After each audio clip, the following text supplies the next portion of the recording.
have those moments where we look back and we're like, I was so stupid. I was so naive. Jesus, why was I so toxic? It happens to all of us. It happens to the best of us. And you've clearly grown since then, because why else would you look back and be a little ashamed? But see, the thing is, you needed that version of you. You needed them to protect you. They were there to keep you going. They were there to give you experience. They were there to push you to become a better version of yourself. So don't regret being them. Embrace the fact that you were them and they got you to this point. Be grateful for the fact that they existed, because this new version of you now exists because of them. Listen, don't be upset with yourself because you shame yourself and you look back and you may have a little bit of disgust.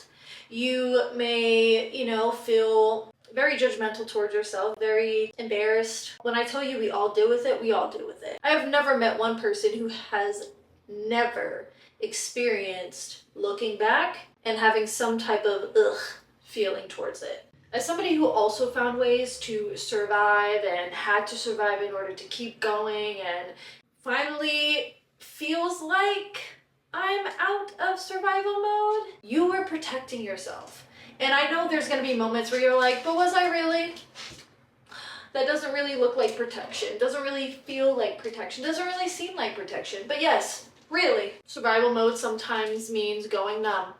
Not allowing yourself to feel anything, because when you feel something, it's going to hurt too much, you're going to react, and then things can get ruined, things can change, the whole situation moves in a way that you don't like it, so you shut up, or you go numb, or you let things happen because you know that you can deal with it, that you can store it on a shelf somewhere and deal with it later, and you'll get through it. You'll figure it out because you've had to figure out every single day since then. So why not add one more thing to the list? You created a barrier between what was happening to you and how you showed up every day, so that you can show up every day and not let abuse or trauma or whatever it is happening to you. You created a way to survive. I hope that is sitting with you, because I need you to understand this. I blamed myself for so many years that everything was my fault, when in reality, yes, I had my part in things, but there was somebody or something that was happening to me, and I did the best that I could to make it through,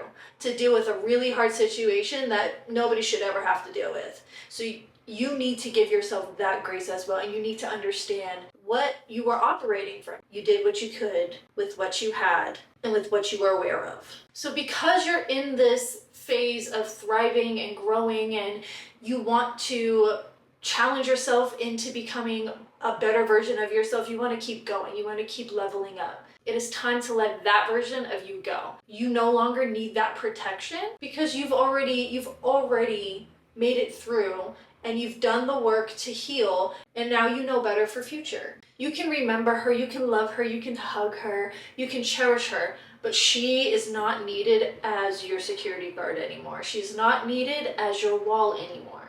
She's not needed as your fighter anymore, because you already have it in you, and you already know what to look out for, and you're good now. And it's not that you don't love them, they just need a really long nap. One thing you can do in order to let them go in a way that shows them love and respect for getting you to this place is, express your gratitude. Hug and love on them.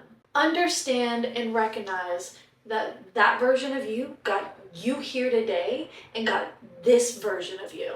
And you would never become this version of you without that version of you. So you can thank them. You can love them, you can show them and express your gratitude, because they deserve it and you deserve it. At the end of the day, I understand it's all easier said than done. But as living proof, I struggle with it every now and then. I look back and I'm like, dang. But I've gotten so good at checking myself that I'm like, yeah, but we're good now. She did her job. We're good. We don't need that anymore. She doesn't need to get worked up. She doesn't need to be brought back. This is just residual, trauma, paranoia, anxiety, all that stuff that kind of is trying to seep through to the surface, but no. Sometimes you just gotta remind yourself. Sometimes it's gonna take a little bit. It's not gonna happen right away. And if anybody ever tells you it can happen overnight, they're lying. Who knows? 3 months, 6 months, 2 years. I don't know. It is up to you to allow that to happen. I'm so proud of you. I wouldn't be having this conversation with you if you did not need to hear this. This video would not have shown up for you if you did not need to hear this and if this was not aligned with you. I truly believe that. See you in the next conversation.